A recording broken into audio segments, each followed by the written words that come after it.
Welcome to Spooky 10 by 10.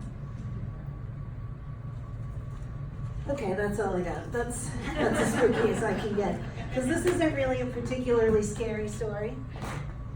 But I love Halloween, so I'm trying to go with the theme. Jeff, I had no idea you were this much taller than I am. So this isn't really a spooky story. It's just the story of the very last conversation I ever had with my mother, which happened about 2.5 years after she died. So it's not particularly scary, but it is a ghost story. My mother was the kindest person I ever met in the entire world, really truly kind to her core. Not just fake nice like me, really nice.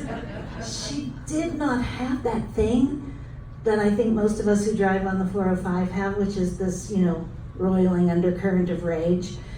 Let me tell you what she was like in a car. We were driving together one day, and some woman, I don't know what she imagined my mom did, cut her off or something. This woman came zooming up beside the car and rolled down her window and stared in at my mom, flipped up her middle finger and said, "You stupid bitch." And the windows were open in both cars. It was really aggressive and really ugly. And my mom looked at her and said, "Oh, that poor woman must be having a really bad day." My father, on the other hand, was kind of not like that. He was sort of a tough guy and very intimidating in a lot of ways, but my mother worshipped him. I always thought he was kind of the bright, bold flame, and my mother was like the moth that fluttered around him. She just adored him. There were just the three of us. I didn't have brothers or sisters. Actually, there were 4 of us because we did have a little toy poodle named Gabby, who was everyone's darling. Even my hard-ass dad would turn into a marshmallow when Gabby was around. And we had a very kind of warm, happy, comfortable life together. But then, the Halloween after my 18th birthday, things turned bitterly cold. Literally, there was an ice storm in my hometown of Pittsburgh, and my mother slipped and fell on the ice outside our home. She broke her arm. Bad news, not devastating news. Then Thanksgiving rolled around, and suddenly my father's ankles swelled really kind of alarmingly, and he was diagnosed with congestive heart failure, which was pretty bad news, but not devastating news. Medication, diet, and exercise. And then at Christmas time, my mother had her cast removed, and when they peeled the plaster away, it revealed a little angry black spot, a mole, that had been innocuous in November when they put the cast on, was now a cause for worry. The new year brought biopsy results. Malignant melanoma. Bad news. Potentially devastating news if the cancer had spread to her lymph system, and it had. But my mom was so positive. She just was absolutely up all the time. She had multiple surgeries, chemotherapy, radiation. Nothing ever got her down. My dad, on the other hand, the bright burning flame, just spiraled in the other direction. He was decimated at the thought of losing her, and I thought he was the strong one. In January, when she was diagnosed, he weighed 180 pounds. By April, he weighed 135. By the end of May, he was just gone altogether. My brave mom went to his funeral. She kept up her positive attitude. She never failed. But her condition got worse and worse. And then one day in August, she just went to bed and never got up again. People came to visit her. Her friends, her parents, hospice nurses, the priest. And sometimes my dad. Sometimes I would hear her when she was alone in her room, and I could hear her talking to him. And she would say, "Not now, John. Not yet, John." She was terrified of dying, and she fought against it for months. But then, very near that following Halloween, actually October 20th of the next year, she took her last breath.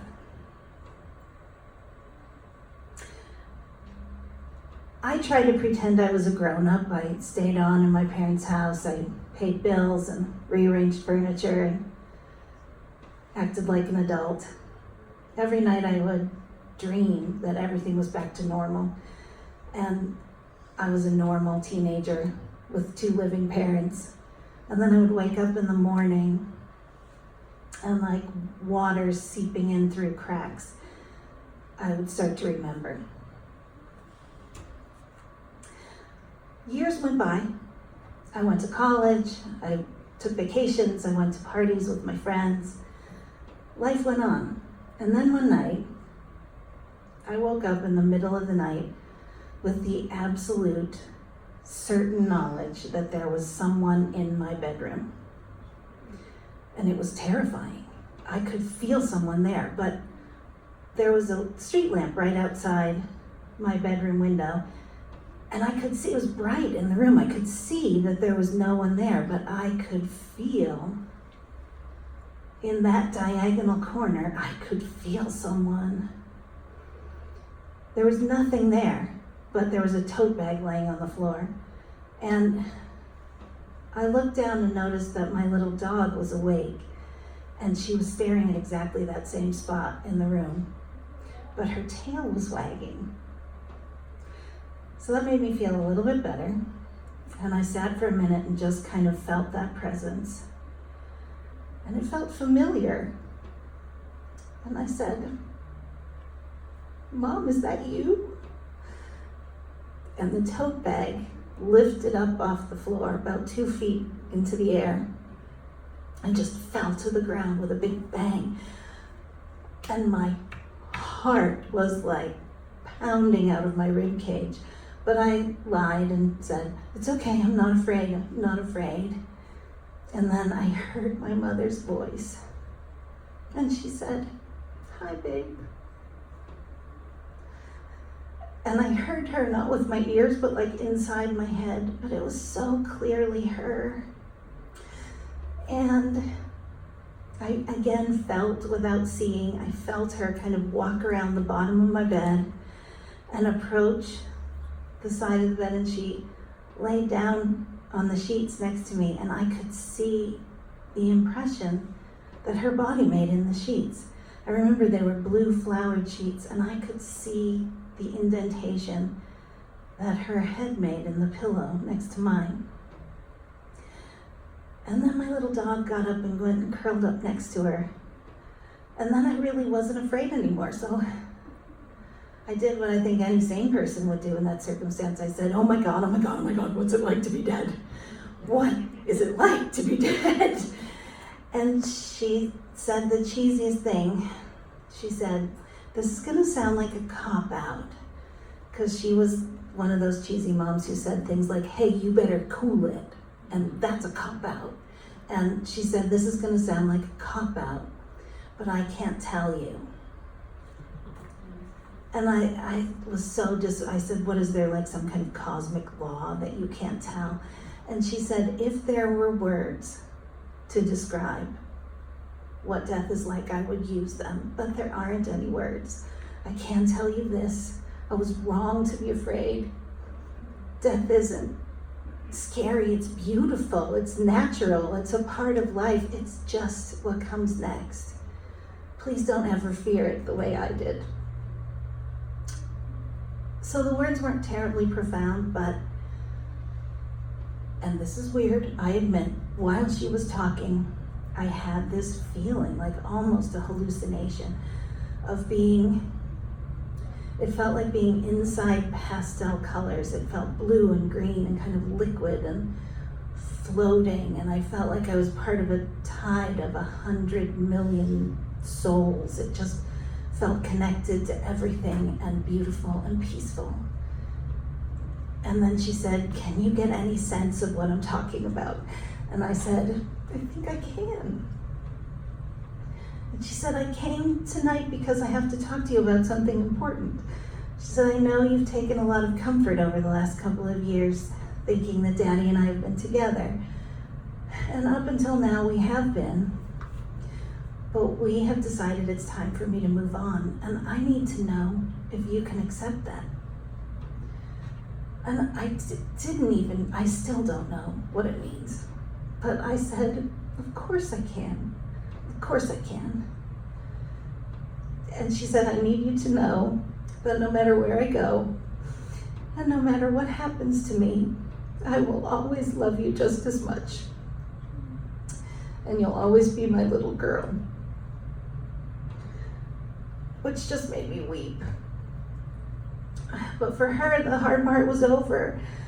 And then she said, okay, so tell me about your life. What's going on in your life? And then we just talked. We talked about my boyfriend, about school, about our family, about her sister Judy's pot roast. And I just laid there on my pillow looking across at the little valley that what should have been her head was making in the pillow opposite me. And in the morning when I woke up, I was alone. Was it a dream? I don't know. It didn't feel like a dream. It felt like my mother came to give me a few gifts. Maybe a glimpse of what it's like on the other side, maybe. Encouragement to face my own passing without fear. And the knowledge that love survives death. Although that I guess I already knew.